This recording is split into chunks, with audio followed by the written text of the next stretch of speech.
how good was R9? We about to find out. I don't know. Y'all might know. I may not know. But I'm gonna let Raymar talk his shit. I'm not gonna talk that much. Maybe pause it a couple of times to ask y'all what do this mean. A reaction. Let's get it. Of all the legends I've ever made videos about, there has always been one that, even when compared to others, stands on a league of his own. A player that had it all, and who many consider to be the most complete footballer of all time. Completely unstoppable, able to dance with the ball on his feet, and almost impossible to defend. No matter the stage, he proved time and time again that he was special. A player who, regardless of rules or era, would unquestionably dominate. Hey guys, what's up? It's Raymar, and today, after so many of you have been asking, we are, of course, finally gonna take a look at how good was Ronaldo the Fenomeno. Ronaldo was born to be the perfect footballer. From the very beginning, as early as he can remember, he would be groomed by the streets of Rio de Janeiro his entire childhood. Ronaldo was so passionate about football that his mother, Sonia, would recall his childhood days saying, "I always found him on the streets, playing with his friends when he should have been in school." When he was 11 years old, Ronaldo's parents would go through a divorce, which would lead Ronaldo to drop out of school completely. As you can imagine, for an 11-year-old, it's pretty tough to go through that. Football would be Ronaldo's go-to, his escape, and his saving grace no matter the circumstance. This dedication and passion for the game made him blessed by the football gods. The football loved him just as much as he loved the game. At the age of 12, Ronaldo would join a local indoor futsal team called Social Ramos and go on to score 166 goals on his first season, which included a time where he scored a mind-blowing 11 out of his team's 12 total goals in a single match. Like, just imagine how the players on the other team must have felt watching that. To be honest, I probably would have left after that 10th goal. Ronaldo would say that because he grew up playing on the streets, futsal was his. He could have left after the 10th goal. I would have left after the 5th goal. It's 5-0. You know how hard it is to score a soccer ball? The average number is probably 3. Most. If you score more than that, I'm out. I'm not waiting till 10. Fuck that. His first love when it came to the game. It's where he said he learned to be able to control the ball and move in the tightest of spaces, along with learning to have an incredibly soft touch, after playing in narrow alleyways with uneven paving his entire childhood, forcing him to master his control of the ball. The young Ronaldo would eventually be spotted by Brazilian legend Jairzinho, who, if you didn't know, led his country in scoring in the 1970 World Cup, even though he had Pelé as a teammate, which can only attest to his ability. When Jairzinho saw the young Ronaldo, he saw a player with incredible potential, a kid who just seemed different from all the others. So naturally, he knew that he had to have the young Ronaldo on his team. Jairzinho would quickly recognize the pure talent and skill that the young child prodigy Ronaldo had, and recommended that the 16-year-old should join his former club, Cruzeiro. However, Ronaldo had always wanted to play for Flamengo, a Brazilian team he supported ever since he was a child, and also a club where Brazilian legends like Zizinho once played. However, Flamengo never decided to wait and give Ronaldo a chance. Jairzinho would push Ronaldo to play for Cruzeiro anyways, and speak to the club with a personal recommendation to eventually get him signed. This would finally take us to Ronaldo's senior career. At the incredibly young age of only 16, Ronaldo would make his professional debut for Cruzeiro. I mean, when I was 16, I was still playing Pokemon on my Nintendo DS. Could you just imagine being that young and playing against fully grown men? It would take Ronaldo only a few months to gain national attention, when he would score 5 goals in a single game, shocking even established footballers from his own country. Former Brazilian captain and legend Cafu recalls seeing Ronaldo play for the first time, saying, "He was still a kid. It was in a game where he ended up scoring 5 goals. From that point on, he showed that he was truly a phenomenon." By this point, Flamengo realized just how big of a mistake they made by not giving Ronaldo a chance, because in his 2 seasons for Cruzeiro, Ronaldo would score an amazing 44 goals in 47 games. I wasn't even born yet. 21 appearance, 20 goals. So he's scoring every game. If he was in the game 21 times, he's scoring 20. Damn. He scored every time he touched it. an incredible goal-scoring ratio of 0.94 goals a game at the age of 16, That's helping crazy. his club, which 16? was by no means a real contender, win the Brazilian Cup.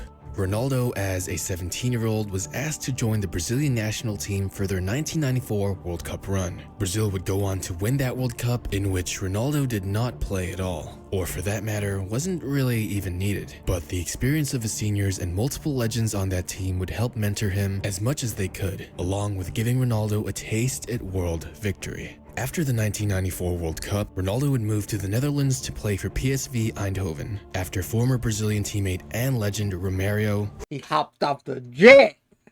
Boy, he about to get paid. He hopped off the jet.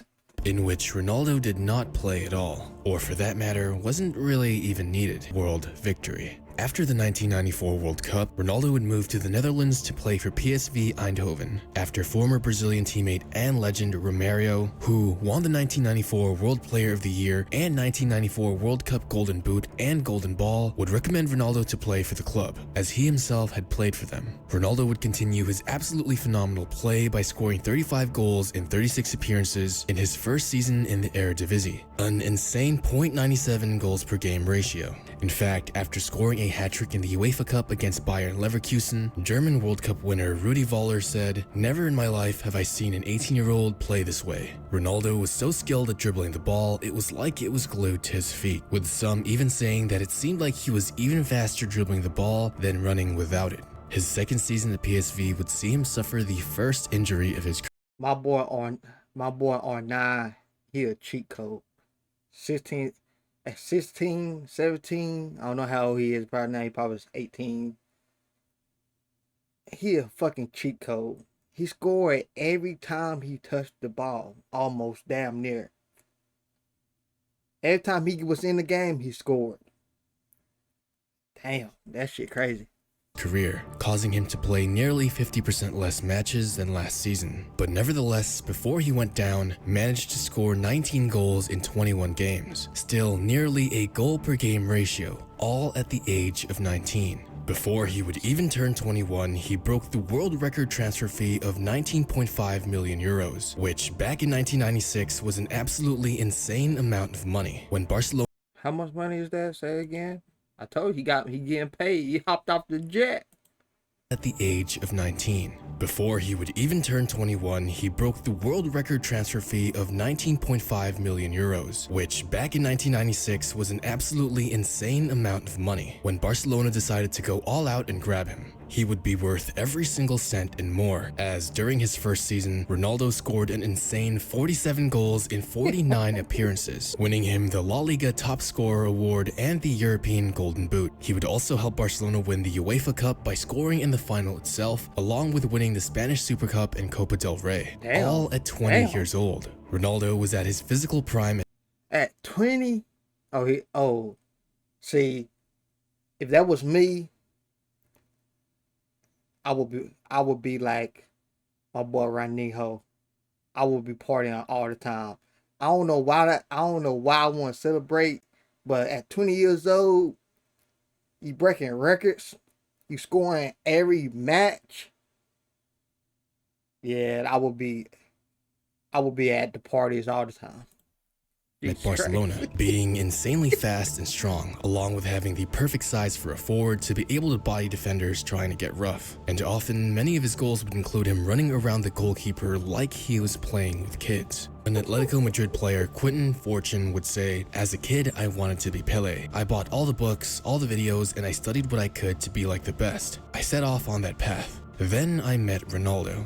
Some players were technical, some were quick, some were strong, some were smart. Ronaldo was all of those, which was absolutely true. Players would even try to follow him, but his quick movement, size, and strength combined with his incredible dribbling brushed defenders off like nothing. Jose Mourinho, back when he worked for FC Barcelona when Ronaldo was playing there, would say, "I have no doubt Ronaldo is the greatest player I have ever seen in my life." And he would later confirm the same thing in an interview back in 2014. Ronaldo's first and only season with Barcelona saw him as the youngest player to ever win the FIFA World Player of the Year award. However, he would only place second in Ballon d'Or voting, losing to Matthias Samar of Borussia Dortmund by a single vote. That's right, by a single vote. By the end of voting, losing to Matthias Samar of Borussia Dortmund by a single vote. That's right. Who this guy? Who voted? Okay, he may be good. I'm not gonna say anything. But come on now. Come on now. I bet R9 had a better season. By a single vote. By the end of his career, Ronaldo would have had 3 Ballon d'Ors if he had won that one, which he clearly deserved in my opinion. The very next season in 1997, Ronaldo would once again break the world record transfer fee in back-to-back years, being the only player to ever do so. That's just how valuable he was. Inter Milan decided to go all out themselves and pay a 27 million euro fee to get him. While his goal-scoring numbers weren't as high, they were definitely great as he was transitioning into the Serie A, which back then was considered the most heavily defensive league. Despite that, he still managed to score 34 goals in 47 matches, which is still an amazing .72 goals per game ratio. Ronaldo also learned to become a more complete forward, racking up assists and taking and scoring free kicks. In his first season with Inter Milan, he would be rightfully handed the FIFA World Player of the Year award again, as well as finally winning the Ballon d'Or, making him the youngest player to ever win the award at 20 years old, which, and I can't stress enough, should have been his second Ballon d'Or, as he definitely deserved one in 1996 as well. In 1998, Ronaldo was already considered the undisputed greatest striker in the world. At just 22 years old, he was already appointed as the captain of his Inter Milan squad, and although we would start to see him suffering a few injuries at this time and missing some games, he would still score 15 goals in 28 appearances, winning the Serie A Player of the Year award. He was phenomenal in the 1998 World Cup as well, scoring 4 goals and getting 3 assists, winning him the Player of the Tournament award. Unfortunately, Ronaldo and Brazil would infamously break down in the final and lost to France. But regardless of that, nobody questioned Ronaldo's skills for even a moment. However, in 1999, Ronaldo, who seemed absolutely unstoppable, infamously began to suffer a string of severe injuries. Ronaldo would limp off the pitch during a Lazio match, only to discover that he suffered a ruptured tendon on his knee and required major surgery. He would be gone for half a year until he would play the first leg of a Coppa Italia match. As history would have it, it was way too early for Inter Milan to let him play, as after only 6 minutes, he collapsed on the floor and the world would learn that he suffered a complete rupture of his kneecap tendons. It was so impactful that opposing players like Diego Simeone even went up to him to help the young star. Like I said, Ronaldo was never a player that people hated, so even for opposing players, it was just sad to see. Ronaldo would miss the entirety of the 2000-2001 season and about 80% of the 2001-2002 season. Many people thought that after all the surgeries and irreplaceable damage to his knees, Ronaldo would never be the same, that he would lose his touch, skill, and eye for goal. However, the 2002 World Cup would shock the entire world and forever establish his name as the phenomenon. Prior to the World Cup, Brazil was doing horrendous and to many, were lucky to even qualify for the tournament. But with Ronaldo playing, it was a different story. He would lead his country to the 2002 World Cup trophy, scoring in every match except in the quarterfinal against England, ultimately ending with 8 goals and winning the tournament's Golden Boot. His comeback was talked about all over the world and would earn him the 2002 FIFA World Player of the Year award and the 2002 Ballon d'Or, which nobody questioned at all. And I just have to remind you guys again, should have been his 3rd Ballon d'Or. When Ronaldo signed with Real Madrid after the World Cup, his jersey sales would break all records on the very first day. Ronaldo would score in the final season match for Real Madrid, winning them the La Liga title as well as scoring in the Intercontinental Cup and Spanish Super Cup finals. Ronaldo would also famously score a hat-trick against Manchester United in the Champions League quarterfinal, which caused the entirety of Old Trafford to stand and give him a loud applause as he exited the game on the 80th minute. In the Champions League semi-final, he scored a goal and helped helped Real Madrid win 2-1 over Juventus on the first leg, but received an injury and wouldn't play during their second meeting, much to the demise of Real Madrid, as without him, they were eliminated from the competition. He would end his first season in Madrid scoring 30 goals and having 8 assists in 44 appearances, a .68 goals per game ratio. The next season, Ronaldo was visibly different. He seemed like he gained a lot of weight compared to his physical peak prior to the injuries that destroyed his knees. However, not too many people took too much attention to it at the time, as he was still doing what he did best, scoring beautiful goals. Real Madrid were actually on track to win a treble in Ronaldo's second season, but injuries again prevented him from reaching further accomplishments. He would miss the Copa del Rey final, which they would lose, and also get eliminated in the Champions League quarterfinal without him. This was also the season he scored that iconic 15-second goal. Ronaldo would still manage 31 goals and 13 assists in 48 matches, a .65 goals per game ratio, which was still impressive considering all the stars Madrid had during their Galacticos era that individually could all find their own ways of getting the ball in the back of the net. Within the next few seasons at Real Madrid, Ronaldo's performances would gradually decrease over the years, scoring less and less while also noticeably losing pace and gaining a lot of weight. In fact, during his 2 final seasons of Real Madrid, he would only play a total of 40 matches, which is less than he played on his 3rd season alone. Although even with this, it by no means meant that he performed poorly for Madrid at all, maintaining above a .50 goals per game ratio up until his final season, where he managed to make only 15 appearances. Unfortunately, Madrid fans could see the end of the road for Ronaldo at the Bernabeu. His final years at Real Madrid were plagued with injuries, fitness issues, and substantial weight gain.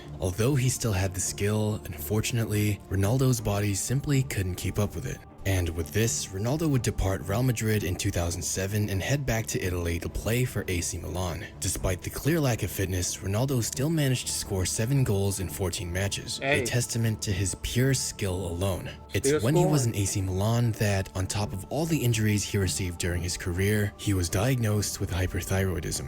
And for anyone who doesn't know, it slows down a person's metabolism extremely, making it very easy to gain weight in a short amount of time and much more difficult for you to lose it. This condition was diagnosed in 2007, but, as many expect, could have been present with Ronaldo ever since 2003. After his World Cup winning year, Ronaldo's second season for AC Milan saw him playing less than 300 minutes, which for anyone who witnessed him in his prime was truly a saddening sight, as during a match he would once again suffer a horrifying knee injury that required him to get wheeled off directly to the hospital, where he wouldn't play football for several months once again.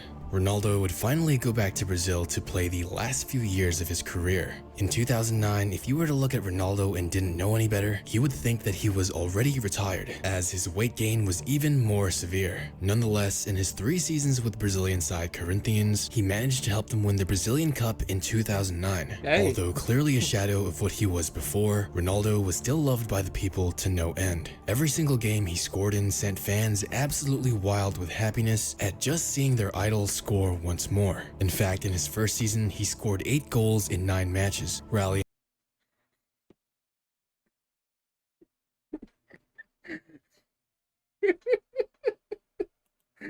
Oh god.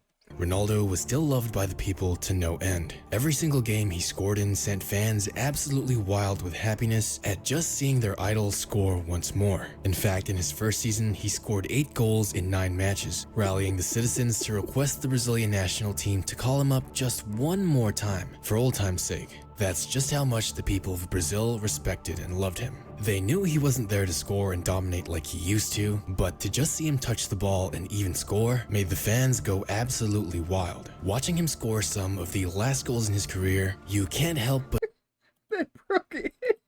score and dominate like he used to, but to just see him touch the ball and even score made the fans go absolutely wild. Watching him score some of the last goals in his career, you can't help but just smile, as you can feel just how special of a moment it is for not only himself, but his fans and peers as well. Ronaldo announced his retirement in 2011, saying that his hyperthyroidism had gotten the best of him, and the many severely crippling injuries he received throughout his career were just too much for his body to handle.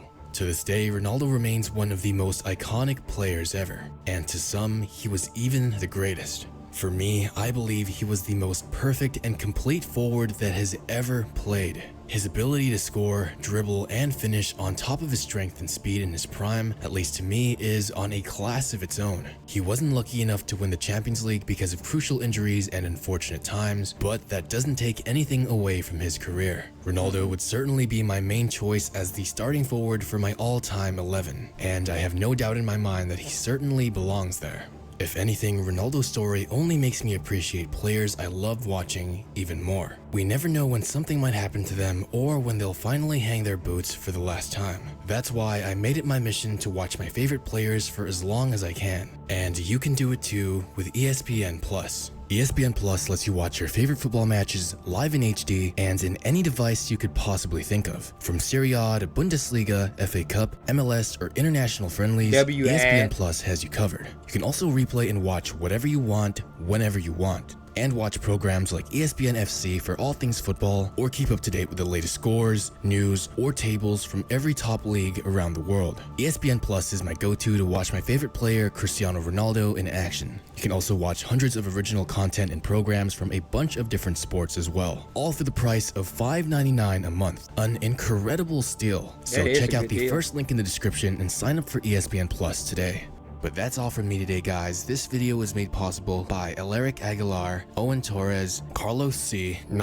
Shout out to them people.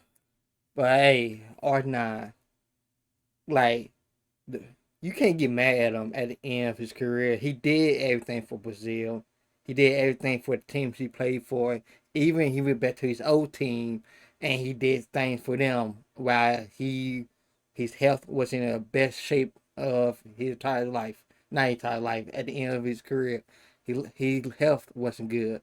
But before that, in prime, he did everything he possibly could have done. And so far,